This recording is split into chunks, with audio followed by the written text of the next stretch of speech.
Some people consider 3 a.m. to be the spirit's time to communicate with us. Others think it's just the devil's mark. Some even think that when you wake up at this time, someone is watching you. But if someone were to be watching you, how would they watch you if there were no windows or doors in the room you were in? There are many superstitions for what 3 a.m. could be. I'm going to tell you the real meaning of this worldwide time myth. While you sleep soundly, you dream. While you dream, you are unaware of your surroundings, unaware of what could be lurking in the closet, under your bed, behind your covers. Your eyes flutter open, and you check the time on either your watch, cell phone, alarm clock, or simply whatever you have lying around that has the time displayed on it. But knowing the time doesn't really matter, right? You rub your eyes and blink a few times, adjusting to the darkness of your room. You hear the sounds of floorboards creaking, the sound of pitter-patter along the ground. I'm sure it's just a mouse, you think to yourself. Maybe it's just a mouse, or a large rat. A very large rat indeed, to be making such loud footsteps. You dare not look over to the edge of your bed, for you are paralyzed in fear. You're just scaring yourself. Enough already with this foolishness, you tell yourself. But is it foolishness, or is there a reason to be scared? Are there monsters under the bed, waiting to snatch your feet and pull you under the bed when you get up in the middle of the night to use the restroom or to get a drink of water? You do not believe in monsters. Those were stories that your mother or father told you years ago as a child. The boogeyman, Sandman, and other stories were just stories to give you a spook, right? Yeah, right. Monsters aren't real. You think and chuckle at your childish fears. But wait, what was that? That pitter of feet seemed to be getting closer. You squeeze your eyes tightly shut as you hear the long, loud screech of your door creaking open ever so slowly. Was that a giggle you just heard? No, of course not. Mice don't giggle.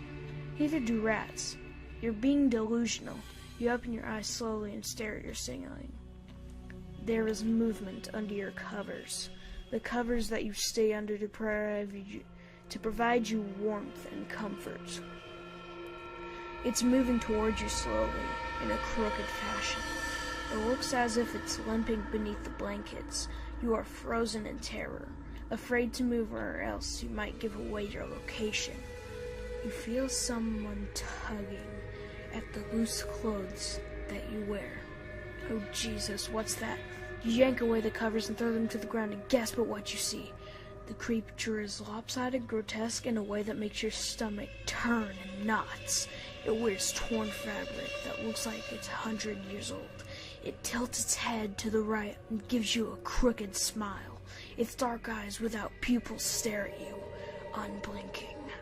You slowly begin to push yourself into a sitting position, backing away from the creature. This doesn't seem to bother it, though. It slowly limps closer and closer to you until it has reached your leg. It pulls itself onto you and begins to crawl, slowly. Oh, so slowly.